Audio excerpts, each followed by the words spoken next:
Bienvenue à tous. Donc on va lire un verset du Srimad Bhagavatam, continuer la lecture. Deuxième chant, troisième chapitre, verset 24. Om Namo Bhagavate Vasudevaya.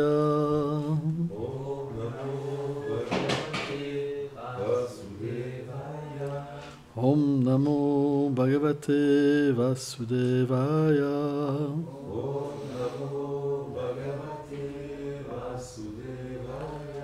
Om Namo Bhagavate Vasudevaya. Om Namo Bhagavate Vasudevaya. Tadasmam chalam hridayam bhatidam. Yad griham manem harinamadeye.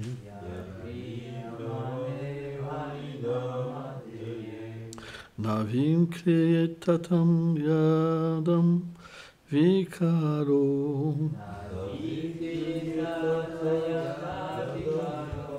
Dite jaram gatram ruhuchu arshaha.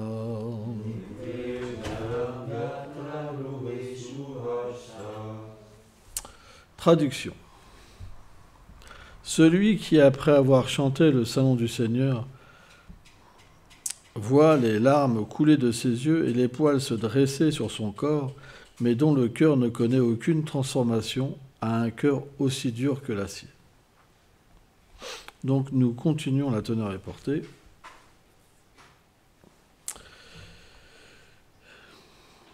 La septième offense est de penser que, comme le chant du Saint-Nom peut contrecarrer toutes les réactions impies, une personne peut donc continuer ses activités impies et en même temps chanter les saints noms du Seigneur afin de les neutraliser. Cette offense est la plus grande offense au pied pareil de lotus du Saint-Nom. Celui qui pense ainsi ne peut être purifié par aucun moyen.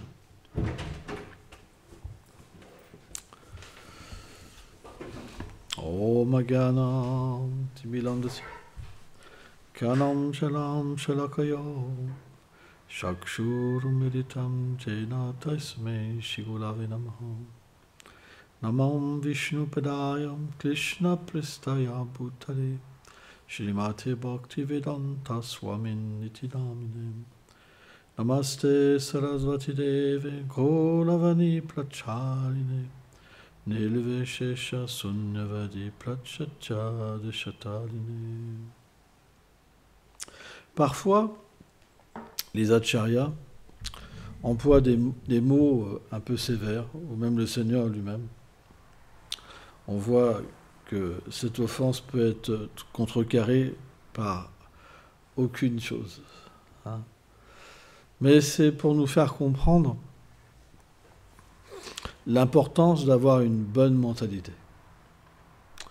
L'attitude, on va revenir toujours dessus, est la chose la plus importante. C'est par cette attitude qu'on peut avoir une relation avec Krishna, qu'on peut établir une relation avec le Saint-Nom. Sans attitude, il n'y a pas de relation possible. Par exemple, si nous prenons l'amour entre deux êtres, c'est l'attitude qui crée la relation. Parce qu'il y a l'amour. Et l'amour, qu'est-ce que ça engendre ? Ça engendre un travail sur nous-mêmes, parce que comme on désire être avec une personne, pour faire qu'elle soit avec nous, on va naturellement changer. C'est un principe. Cet attachement va faire qu'on va devoir délaisser des choses pour être avec une personne. De la même manière, dans la voie du service spontané, Raghunaga Bhakti, lorsque l'amour d'un dévot s'éveille graduellement, alors c'est pas on ne parle pas du niveau le plus élevé, mais lorsque la spontanéité commence à se manifester, on va désirer rencontrer Krishna, désirer devenir une servante de Shrimati Radharani. Et automatiquement, Krishna va donner l'intelligence à son dévot pour qu'il puisse progresser. Et par lui-même, le dévot va recevoir la force et l'inspiration pour abandonner certaines choses. et pour faire en sorte que Krishna soit satisfait avec lui, que les Vaishnavas soient satisfaits avec lui. Et ça, c'est quelque chose qui ne peut pas être observé en l'être s'il n'y a pas une spontanéité. C'est pas possible. C'est par la spontanéité qu'on abandonne des choses. Pourquoi ? À un niveau immature du service de dévotion, à travers les règles, on peut abandonner de manger de la viande, abandonner de fumer des cigarettes, de boire de l'alcool, etc. Tout ça, c'est possible. Mais abandonner des choses plus subtiles, c'est extrêmement difficile. Comme le pouvoir, la gloire, le fait de rechercher du respect, c'est extrêmement difficile. Et ça, par des règles, c'est pas possible. Ce n'est possible que lorsque l'amour commence à apparaître. Alors on peut se dire, mais comment ça peut apparaître si on cherche du respect ? C'est parce qu'en fait, dans l'avancement spirituel d'une personne, c'est pas qu'elle devient pure tout de suite, mais c'est pas que l'attachement à Krishna ne se manifeste pas à un certain niveau. Et automatiquement, bien qu'il reste des impuretés, le dévot est attaché au Seigneur. Parce que Krishna se dévoile d'une certaine manière. Or, quand il chute, le dévot se lamente. Je me suis fait avoir. Là, je vois en fait que j'ai encore la recherche du pouvoir. Krishna lui fait voir. Parce qu'il y a l'attachement à Krishna. Donc Krishna est là en même temps. Mais en même temps, il veut que son dévot ait véritablement une attitude de désirer vouloir se libérer de toutes les impuretés. Et à partir de là, ce dévot, parce qu'il est attaché à Krishna, il va prier le Seigneur avec des larmes, parce qu'il va comprendre que de telles anarthas, choses indésirables, elles sont pas possible de les dépasser sans réaliser notre corps transcendantal, notre forme, notre nom, notre place dans les divertissements du Seigneur suprême. Et à partir de là, le désir, par la miséricorde de Krishna, va apparaître dans le cœur du dévot. Et c'est ce désir qui va faire que, graduellement, Krishna va réciproquer avec son dévot pour lui donner encore plus de bonne attitude, une résolution toujours plus pure, et graduellement, alors, le dévot devient pur. Et alors, il peut véritablement commencer à méditer sur les divertissements du Seigneur suprême. Ça, c'est pas possible. C'est pas possible. Mais tout ça, ça vient d'un désir parce que Krishna attracte son dévot. Il y a une spontanéité. Tant qu'il n'y a pas de spontanéité, c'est pas possible. Par exemple, je voyais Gokulananda en train d'écouter de la musique au lieu d'être au programme ce matin, par exemple. Et c'est parce qu'il n'a pas de spontanéité. Pour lui, Krishna, ça n'a aucun goût. Sans ça, il serait au programme. Vous comprenez ? Donc, à moins qu'il y ait une attraction pour Krishna, on préfère faire autre chose. Gokulananda, il a plus de goût à écouter de la musique qu'écouter Krishna Katha, les gloires du Seigneur suprême. Donc à partir de là, ces désirs, ils ne sont pas dirigés vers Krishna. Et pour atteindre Krishna, c'est pas possible. Vous comprenez ?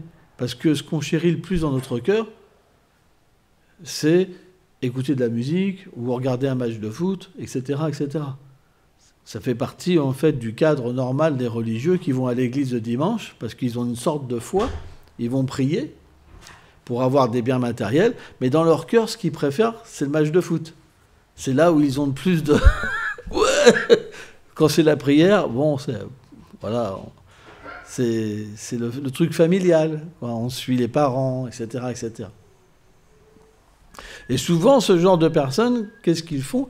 Ils pratiquent tout en faisant des actes impies.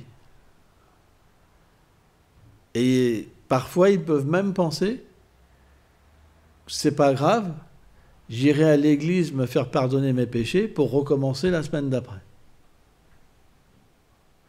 Et ça, c'est quelque chose qui n'est pas bon. En fait, nos acharyas, le Bhagavatam, rejettent cette mentalité. Ces 10 offenses, ils sont énoncés dans le Padma Purana. Ils rejettent cette mentalité. On peut être faible. La faiblesse, ça existe, et Krishna la comprend. C'est différent. La faiblesse, c'est que, par exemple, la colère peut prendre une personne, et cette entité, elle peut s'identifier à la colère. Il y a une faiblesse, ou la concupiscence, par exemple. Mais ce n'est pas prémédité. Là, on parle de préméditation. Ça veut dire qu'une personne, elle sait déjà elle fait un plan pour accomplir quelque chose qu'elle n'a pas le droit de faire. Et elle compte sur l'action du Saint-Nom pour la purifier à chaque fois. Ça, c'est pas bon. On doit abandonner cette mentalité. C'est très important. Parce qu'à ce moment-là, si on a cette mentalité, le Seigneur, il peut rien faire pour nous. Parce que c'est une mentalité qui n'est pas bonne, qui est démoniaque, en fait. Alors que la faiblesse, c'est différent. Le Seigneur pardonne la faiblesse des êtres, et heureusement, parce qu'on n'aurait aucun espoir de progresser. Et donc, il y a une différence entre la faiblesse et cette attitude de commettre un acte impie en pensant qu'on sera pardonné chaque semaine, en donnant une petite pièce. Et ça, c'est quelque chose qu'on n'accepte pas. Elle est une grande, vraiment, un grand obstacle, le plus grand obstacle. C'est expliqué, c'est pas moi qui le dis, hein, c'est les acharyas. C'est le plus grand obstacle à l'élévation spirituelle. Donc c'est important de comprendre qu'il y a des lois aussi. On a nos faiblesses, mais il y a les lois. Donc on doit agir d'une manière qui est bonne. Et ça, c'est très important. Parce qu'à ce moment-là, on ne se condamne pas. Parce qu'on va devenir graduellement apte à avoir de la force et de l'intelligence par le Seigneur. Alors que quand on agit d'une manière vraiment duplicite, en comprenant notre duplicité, mais en continuant, en étant attaché à l'activité impie, à ce moment-là, on ne reçoit ni force du Seigneur, ni intelligence. Parce qu'on est livré à nous-mêmes. Il n'y a pas d'abandon. On n'attend pas du Seigneur quelque chose. On fait déjà nos plans. On est comme un matérialiste déguisé, en fait. Vous comprenez la subtilité? Alors que quand il y a la faiblesse, c'est complètement différent. Quelqu'un est faible, mais il aspire un jour à atteindre la perfection. C'est différent. Il aspire dans son cœur à cette perfection. C'est pas qu'il se complaît dans les activités qui sont prohibées. Vous comprenez? Il y a une différence. C'est qu'il tombe dû à sa faiblesse, mais il aspire à atteindre la pureté. Cette personne, elle obtiendra la qualification, c'est juste question de temps. Elle est dans le processus authentique. Et graduellement, Krishna fera les arrangements pour que sa situation devienne favorable pour qu'il pratique. Parce que c'est de la faiblesse. Ce n'est pas une mauvaise mentalité. Vous comprenez, c'est quelque chose de très important. C'est pourquoi quelqu'un de faible n'est pas disqualifié pour atteindre la pure dévotion. Mais quelqu'un de duplicite, hypocrite, oui, il est disqualifié. C'est pourquoi, dans ce passage, c'est expliqué que rien ne peut rien faire pour cette personne. Parce que sa mentalité, elle est atroce, quoi. C'est quelque chose de très important à comprendre. Krishna, il est toujours prêt à aider ses dévots. Mais pas simplement que les petits, même les grands. On voit, par exemple, dans le Srimad Bhagavatam, le 10e chant, à partir du 13e chapitre, On voit par exemple l'histoire de l'illusion de Brahma, par exemple. Krishna, il va même aider Brahma pour qu'il progresse. Par exemple, dans le divertissement avec Aghasura, les demi-dieux, ils étaient vraiment impressionnés par Krishna. Parce qu'ils ne comprenaient pas la position de Krishna. Parce que les demi-dieux, ils ont une qualification pour voir quelques opulences du Seigneur suprême. Mais ils ne peuvent rien percevoir de sa douceur. C'est impossible. Donc, Brahma, il observait Krishna.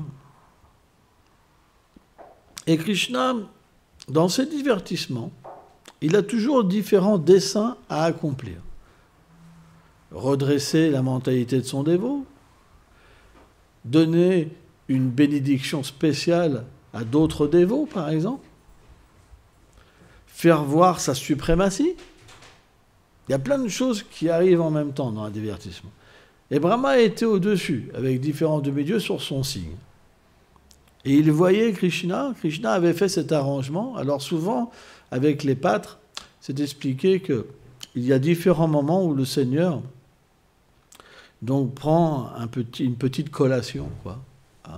C'est expliqué que les mères, elles donnent à leurs enfants. Mère Yashoda, bon, elle fait porter pour Krishna. Certains pâtres ont des serviteurs aussi. Krishna a beaucoup de serviteurs qui tiennent ses bâtons, ses flûtes, sa masse. Il a une masse aussi pour combattre Krishna. À Golok Vrindavan, il fait des combats de masse avec Sri Ram. Krishna a une masse aussi. Et donc c'était le moment de déjeuner, c'était un moment particulier. Et le Śrīmad Bhagavatam explique que le Seigneur s'est mis au centre. Et tous ces dévots affectionnés donc, étaient déployés comme une fleur de lotus. Mais tous pouvaient voir le visage de Krishna. Comment c'est possible? C'est le Seigneur suprême. Une fleur de lotus, automatiquement, si vous la regardez dans un sens, vous ne pouvez pas voir une façon de s'exprimer son visage dans l'autre sens. Ni dans l'autre sens, ni dans l'autre sens, ni dans l'autre sens. C'est pas possible. Vous voyez qu'une partie.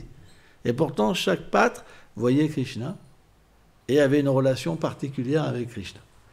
Ça, c'est la puissance du Seigneur suprême. Mais, en fait, les mères, elles ont plus d'affection pour Krishna que leurs propres enfants. Pourtant, ce n'est pas des enfants ordinaires. Ce sont... On voit par exemple Sridham, Sudam, Vasudam, Kimkini, par exemple, c'est 4 expansions du Seigneur suprême. Son ego, son intelligence, son mental, sa conscience. Et même leurs propres mères ont plus d'affection pour Krishna. Et donc, elles préparent des préparations avec ce sentiment.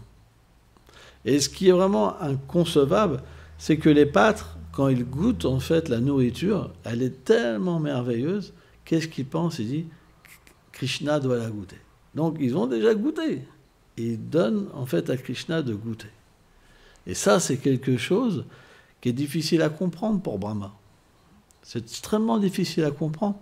Parce que c'est comme des personnages de basse classe qui goûtent la nourriture déjà goûtée, vous comprenez? Mais Krishna, en fait, il se délègue de l'amour des gopis, des mères des gopis, plus le nectar des lèvres de ses compagnons, finalement. C'est un grand nectar pour Krishna. Mais Brahma, lui, il ne comprend pas. Il dit, mais c'est tellement bas comme situation. Il avait entendu que le Seigneur Narayan était apparu, mais il dit ça, c'est pas possible. Il avait vraiment un doute et il s'est dit, je vais tester Krishna. Donc l'ego, l'illusion se manifeste. Brahma, jamais il testerait Narayan. Mais là, l'illusion se manifeste. Parce qu'il ne peut pas comprendre la douceur, mais il peut comprendre quelque peu l'opulence du Seigneur. Il pense, je vais le tester. Ça, c'est une illusion. C'est pourquoi ce chapitre, il traite de l'illusion de Brahma. Et à ce moment-là, Krishna, il comprend tout. Alors, dans ces divertissements-là, certains divertissements à Boma Vrindavan, Krishna est recouvert complètement par sa douceur. Et même son omniprésence, etc., peut être recouverte. Mais là, dans les divertissements à Boma Vrindavan, c'est un peu mélangé. Donc Krishna peut comprendre en même temps Brahma, qu'est-ce qu'il désire, sa mentalité. Et naturellement, qu'est-ce qu'il fait? L'arrangement de divertissement, c'est que les veaux vont commencer à s'écarter, à prendre du chemin, attirés par la belle herbe. Et qu'est-ce que dit Krishna? Parce qu'en fait, ses amis commençaient à s'inquiéter. Il dit, ne vous inquiétez pas. Restez là à déjeuner. Je vais m'en occuper. Donc Krishna parle. Et Brahma, qu'est-ce qu'il pense? C'est le moment. Donc par ses pouvoirs mystiques, il dérobe les veaux, les amis de Krishna.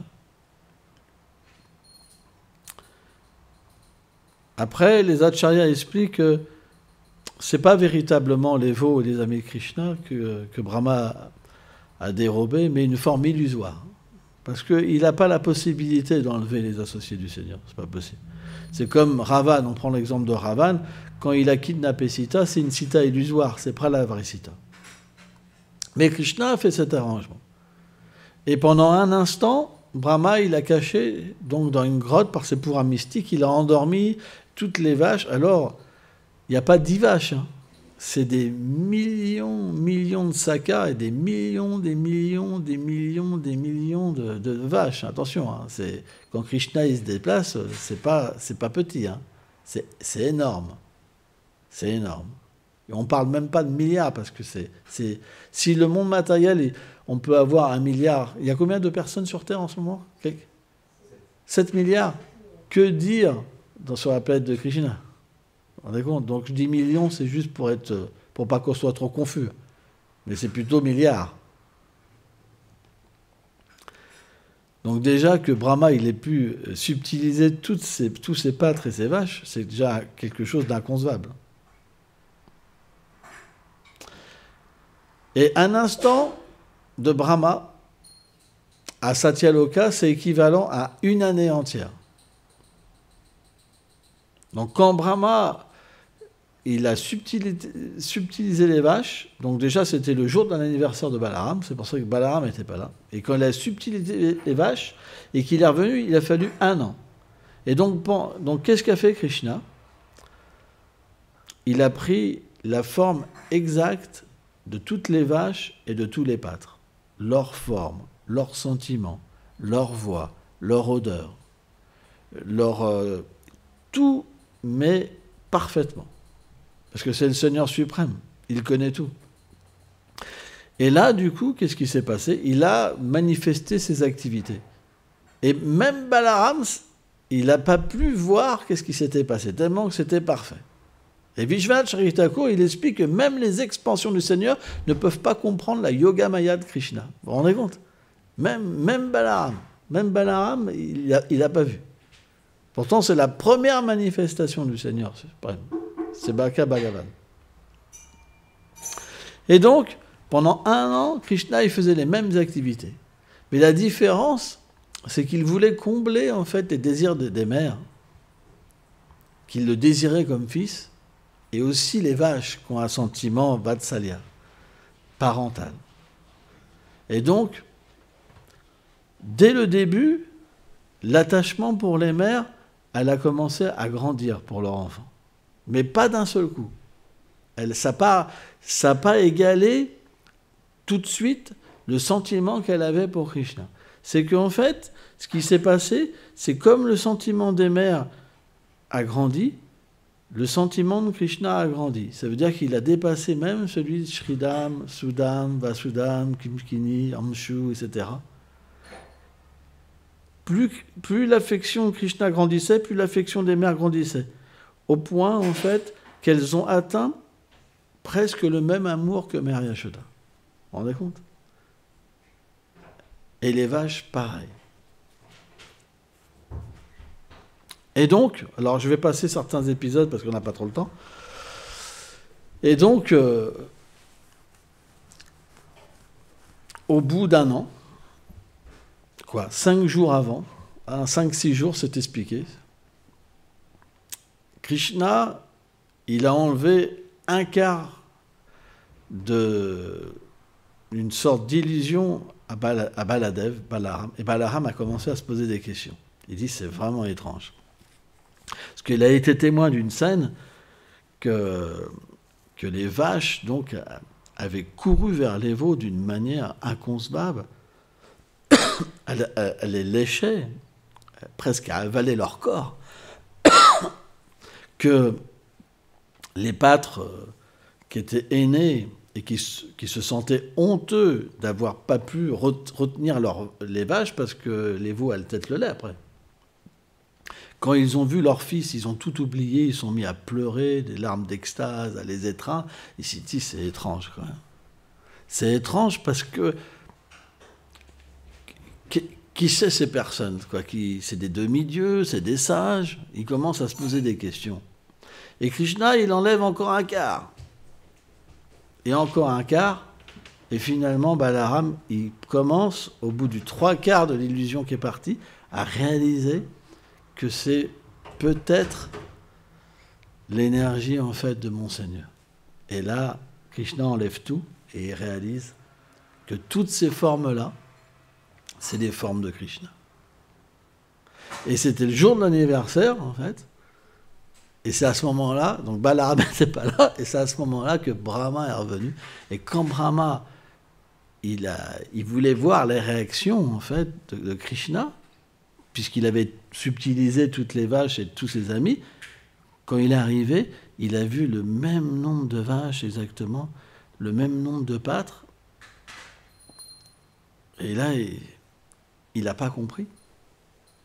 Et par son pouvoir, il pouvait aussi comprendre que les vaches et les veaux étaient toujours présentes. Et en même temps, il se disait, mais qui c'est ces vaches? Qui c'est ces pâtres? Il ne pouvait pas faire la résolution. Est-ce qu'il les avait vraiment kidnappés? Il doutait, il était dans une confusion totale. Totale, il ne pouvait pas comprendre qui était qui. Il était confus. Imaginez, vous prenez une personne, vous revenez, elle est toujours là. Vous êtes perdu. Vous allez là, vous la voyez, vous l'allez là, qu'est-ce qui se passe? Vous comprenez? C'est Brahma. Hein. Brahma, c'est le sous-créateur de l'univers. Donc quand il fait quelque chose, c'est parfait, quoi. Et en fait, il était tellement confus, il est devenu perdu complètement. Perdu. Brahma, qui est les Védas personnifiés. Hein, sa forme, c'est les Védas personnifiés. Il était complètement, mais dans une confusion totale que le Seigneur a ressenti de la compassion pour lui. Donc, qu'est-ce qu'il a fait? Il a manifesté, en fait, toutes ces formes de Vishnu. Garbhogakashvi Vishnu. Parce qu'en fait, le Seigneur manifeste des milliards d'univers et il entre dans chacun de ces univers. Et toutes ces formes, en fait, des pâtres et des veaux, étaient les Vishnus de chaque univers. Vishwanath Chakravarti Thakur explique ça. Tous les Vishnus de chaque univers, ils étaient manifestés devant Brahma. Et pas simplement, c'est que chacun, ils étaient situés, en fait, avec leurs serviteurs, avec des Brahmas, avec des Shivas, avec tous les demi-dieux, et Brahma lui-même pouvait se voir. Le Brahma à 4 têtes pouvait se voir dans cette situation-là. Et là, il était complètement tétanisé, Brahma. Il était stoïque. Il pouvait même pas, tellement qu'il était émerveillé. Et pour finalement l'aider, parce qu'il ne pouvait pas comprendre la grandeur, en fait, de Krishna. C'était pas possible, toi. Il ne pouvait pas comprendre cette grandeur. Donc, Vishwanath Chakravarti Thakur, il explique une chose extraordinaire, c'est qu'à ce moment-là, hein, il a enlevé toutes ces formes-là. Et Brahma a pu le voir tout seul, Krishna, en train de chercher les pâtres et les vaches. Mais Vishwanath explique quelque chose encore plus subtil. Il a remanifesté encore une fois la scène. Il l'a rétractée. Et là, Brahma, alors il a réalisé qu'il avait fait une grande, grande erreur. Et c'est expliqué que les demi-dieux ne touchent jamais le plan matériel. Jamais ils touchent la terre, les demi-dieux. Mais là, la terre de Vrindavan, c'est pas la terre matérielle. Hein? Ça peut être compris comme ça, mais ça peut être compris aussi que par humilité, Brahma, il a quitté sa position pour s'abandonner à Krishna. Et là, il a posé en fait sa tête sur le sol. Son corps était sur le sol comme un bâton, Dandavat. Et il était tellement en extase, Brahma, que le visage de Krishna était tellement beau qu'il soulevait sur sa tête pour regarder avec des larmes. Il rabaissait pour demander pardon. Il faisait que ça, comme ça, comme un clapet, quoi. Et après un certain temps, alors, parce qu'il ne pouvait pas offrir des prières, il était complètement dominé en fait par les émotions, la beauté, la douceur de Krishna, complètement dominé, quoi. Et c'est qu'après, en fait, par la miséricorde de Krishna, qu'il a pu offrir des prières. Hein? Donc la Brahma Samhita, par exemple, ces prières de Brahma, elles décrivent les gloires de Krishna, hein, comme la personne originelle. Hein. Et pour nous, c'est tellement important. Chaitanya Mahaprabhu, il a mis un élan particulier à propager, hein, ce chapitre de la Brahma Samhita qui traite des gloires de Govinda. Hein, Govindam Adipurusham Tanam Bhajami. Et pour nous, c'est quelque chose qui est très important parce que Brahma, il a reçu une aide de Krishna pour comprendre sa douceur. Mais comme Brahma n'avait pas la qualification, il a émis en fait ce désir de renaître comme un buisson, hein, sur la terre de Vrindavan. Quitter sa position pour devenir un buisson. C'est pourquoi on en conclut, Srila Bhaktisiddhanta Sarasvati Prabhupada, dans son commentaire de la Brahma Samhita, il dit que notre Brahma à nous, il médite en fait en tant qu'une gopi. Il a atteint la qualification, il a atteint la miséricorde de Krishna. Krishna a été miséricordieux avec lui. Pourquoi ? Parce qu'il a montré une bonne attitude. Au début, son attitude n'était pas bonne. Mais il a montré une bonne attitude. Et pour ça, ce Brahma-là, parce que tous les Brahmas ne sont pas des purs dévots, il y en a même qui sont des impersonnalistes, hein, c'est expliqué. Mais ce Brahma-là, c'est un Vaishnava, un pur Vaishnava. Jai Gaur Premanande.